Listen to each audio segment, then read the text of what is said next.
আজকের আবহাওয়ার খবরাখবর জানাতে আমাদের সঙ্গে আছেন সহকর্মী ফারিহা সাজদিন। ফারিহা, গতকাল থেকে আজ সারাদিন থেমে থেমে হালকা বৃষ্টি হচ্ছে। আবহাওয়া নিয়ে আপনার কাছে কি খবর আছে? ধন্যবাদ সুমন।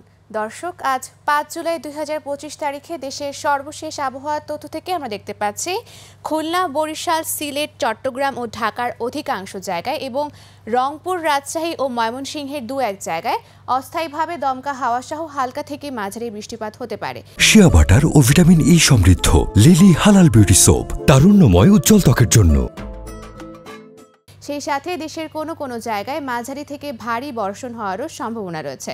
বর্তমানে বিশেষ কিছু অঞ্চলের তাপমাত্রা যদি আমরা দেখে থাকি তাহলে সিলেট ও ঢাকায় ২৮ ডিগ্রি সেলসিয়াস, বরিশালে ২৭ ডিগ্রি সেলসিয়াস এবং খুলনায় ২৬ ডিগ্রি সেলসিয়াস রয়েছে। গতকাল সর্বনিম্ন তাপমাত্রা রেকর্ড করা হয়েছে সিলেটে, যা ২৫.২ ডিগ্রি সেলসিয়াস এবং সর্বোচ্চ তাপমাত্রা ছিল রংপুরে, যা ৩৪ ডিগ্রি সেলসিয়াস।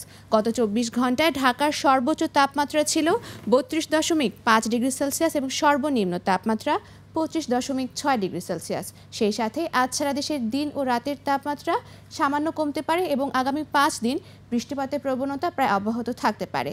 আজ সকাল ৬টা অনুযায়ী ঢাকার বাতাসের আপেক্ষিক আর্দ্রতা নির্ণয় করা হয়েছে ৯৭%। দর্শক, এই ছিল আমাদের আজকের আবহাওয়ার তথ্য। ফিরে যাব সুমনের কাছে। সুমন।